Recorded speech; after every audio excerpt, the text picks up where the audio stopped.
پارہ سیریز میں ایک بہت دلچسپ اور مختصر کہانی لے کر آپ کی خدمت میں حاضر ہوں۔ اس دلچسپ واقعے کا عنوان ہے روح خراج تحسین کی طلبگار تھی۔ اس کے مصنف ہیں کیپٹن سید ظہیر احمد زیدی۔ یہ حیرت انگیز واقعہ بھارت کے ضلع حصار کی سینٹرل جیل میں پیش آیا تھا۔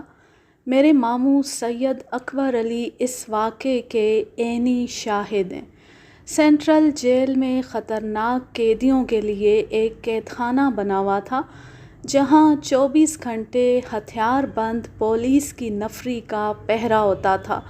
ہر 4 گھنٹے بعد سپاہیوں کی ڈیوٹی بدلتی تھی۔ یہ برصغیر کی تقسیم سے چند ماہ پہلے کا واقعہ ہے کہ اس قید خانے میں نیاز احمد نامی ایک ہیڈ کانسٹیبل کی ڈیوٹی لگی۔ نیاز احمد کے بارے میں یہ تاثر عام تھا کہ وہ ڈیوٹی کا سخت پابند تھا۔ آندھی آئے یا میںہ برسے وہ اپنی ڈیوٹی کی جگہ نہیں چھوڑتا تھا۔ اس روز اس کی طبیعت کچھ خراب تھی۔ اس کے ساتھیوں نے اسے مشورہ دیا کہ وہ کسی اور سے ڈیوٹی بدلوا لے، مگر اس نے حسب عادت ایسا کرنے سے انکار کر دیا اور ڈیوٹی پر چلا گیا۔ اس کی ڈیوٹی رات 1 بجے سے صبح 4 بجے تک تھی۔ 2:30 بجے کے قریب اسے دل میں تکلیف ہوئی۔ وہ بدستور اپنی ڈیوٹی دیتا رہا۔ اتفاق سے اس کا دوسرا ساتھی کسی کام سے اٹھا تو اس نے نیاز احمد کو زمین پر اکڑوں بیٹھے دیکھا۔ وہ بھاگ کر اس کے قریب گیا، اسے ہاتھ لگایا تو وہ گر گیا۔ اسے دل کا دورہ پڑا تھا۔ اس کے ساتھی نے اسے اٹھایا اور ہسپتال پہنچایا گیا۔ ہسپتال پہنچنے سے قبل ہی وہ جاں بحق ہو گیا۔ اس کی مرگ ناگہاں کا سب کو افسوس ہوا، مگر جیسا کہ دنیا کا نظام ہے، کچھ دنوں بعد اس کی جگہ نظام الدین نامی دوسرے کانسٹیبل نے سنبھال لی۔ ڈیوٹی کی پہلی رات نظام الدین کانسٹیبل پہرا دیتے ہوئے بے ہوش ہو گیا۔ اسے اس کے ساتھی ہسپتال لے گئے۔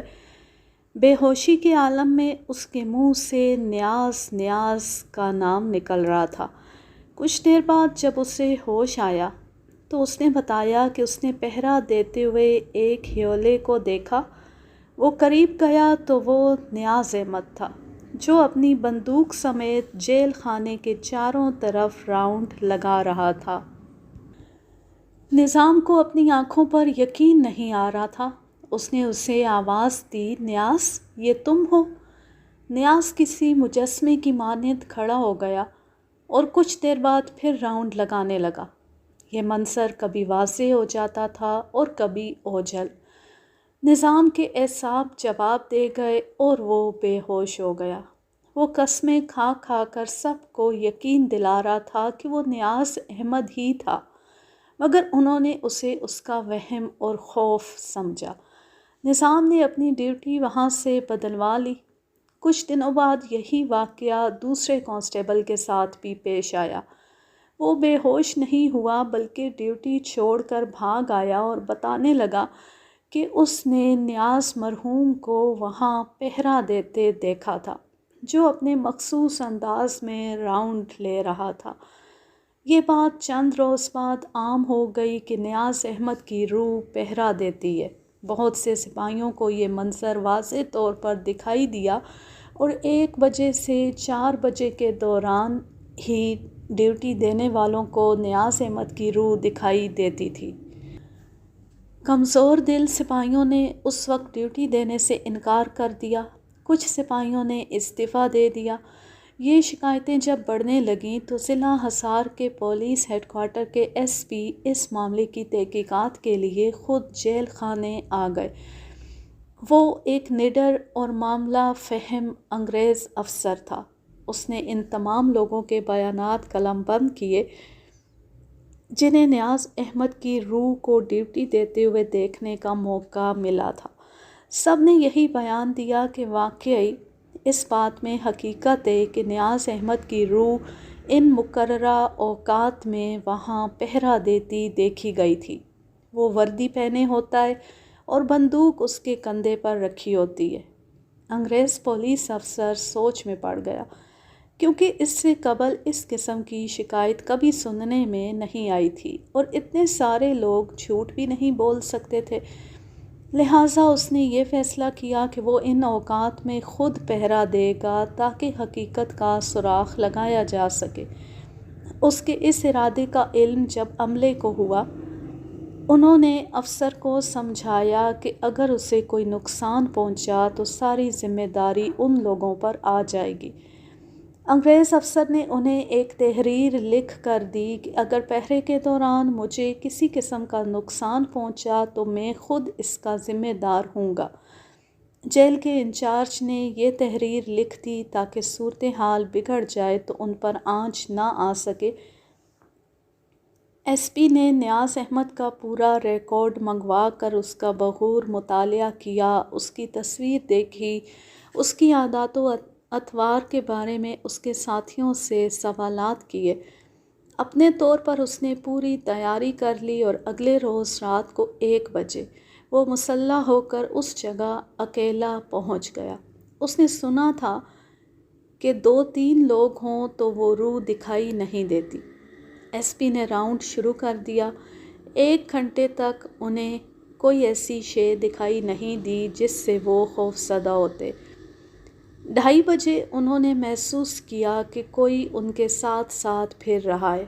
کبھی کبھی بھاری بوٹوں کی آوازیں بھی سنائی دیتیں اور بالآخر انہیں نیاز احمد کا خیولہ نظر آ گیا، جو چاندنی میں صاف دکھائی دے رہا تھا۔ کندھے پر بندوق رکھے وہ روبوٹ کی طرح پہرا دے رہا تھا۔ ایس پی صاحب نے کڑک کر کہا، نیاز احمد رک جاؤ۔ وہ خیولہ بدستور چلتا رہا۔ ایس پی نے اپنا نام اور عہدہ بتاتے ہوئے پھر یہی کہا، نیاز احمد رک جاؤ۔ خیولہ یک لخت ٹھہر گیا اور اس نے ایس پی کا نام سنتی سیلیوٹ مارا۔ ایس پی نے کہا، نیاز احمد، تمہاری ڈیوٹی یہاں سے ختم کر رہا ہوں۔ تم اس ڈیوٹی سے آزاد ہو۔ تم نے واقعی بڑی ذمہ داری سے اپنی ڈیوٹی سر انجام دی ہے۔ تمہاری فرض شناسی کو میں سیلیوٹ کرتا ہوں۔ اب تم یہاں سے چلے جاؤ۔ یہ کام مجھے اب دوسروں کے سپرد کرنا ہے۔ اس آرڈر پر نیاز احمد کے خیولے نے زوردار سیلیوٹ مارا، جس کی واضح آواز بھی ایس پی صاحب نے سنی اور یہ بھی دیکھا کہ وہ مارچ پاسٹ کرتا ہوا کچھ دور گیا اور پھر غائب ہو گیا۔ ایس پی صاحب 4 بجے تک وہاں موجود رہے۔ انہیں دوبارہ کوئی ایسا سایہ یا آواز دکھائی اور سنائی نہیں دی۔ انگریز ایس پی نے اگلے روز جیل خانے کے ملازمین اور افسران کو بلا کر ایک میٹنگ کی اور اس میں یہ ساری رویداد سنا کر کہا کہ یہ ان کی زندگی کا ایک انوکھا ترین واقعہ ہے، جس میں انہیں ایک روح کو اس کی ڈیوٹی سے آزاد ہونے کا حکم دینا پڑا اور اس پر فوری عمل بھی ہوا۔ وہ پہلے اس واقعے کو وہم اور خوف سمجھتے تھے، مگر واقعی دنیا عجائب خانہ ہے، اس میں سب کچھ ممکن ہے۔ انہیں یقین ہے کہ نیاز احمد کی روح نے جس طرح ان کے حکم پر فوری عمل درآمد کیا، اس کے یہاں سے چلے جانے کی علامت ہے۔ وہ ایک فرض شناس سپاہی تھا اور مرنے کے بعد بھی اس کی روح کو یہ بے چینی رہی کہ وہ اپنی ڈیوٹی پوری نہیں کر سکا، لہٰذا وہ روح اسی جگہ منڈلاتی رہی۔ مگر شاید اب وہ مطمئن ہو گئی، کیونکہ انہوں نے اس کی روح کو خراج تحسین پیش کر کے اس کی ڈیوٹی ختم کرنے کا کہا، جس پر روح نے فوری رد عمل کا بھی اظہار کیا۔ ایس پی صاحب کا خیال درست نکلا۔ نیاز احمد کی روح دوبارہ کبھی کسی کو نظر نہیں آئی۔ اسے واقعی قرار آ گیا تھا، بھلا ایسے فرض شناس لوگ اب کہاں ملیں گے؟ اس کہانی کا ماخذ مافوق الفہم، مرتبہ محمد فہیم، کراچی، سن 2007۔ یوں یہ چھوٹی سی اور زبردست کہانی اپنے اختتام کو پہنچی۔ اب میں لیتی ہوں آپ سے اجازت۔ جہاں رہیں خوش رہیں، شاد و آباد رہیں، ہنستے مسکراتے رہیں۔ جنہیں عمران سیریز پسند نہیں، ان کے لیے یہ کہانی پیش خدمت ہے۔ اللہ حافظ، اللہ نگہبان.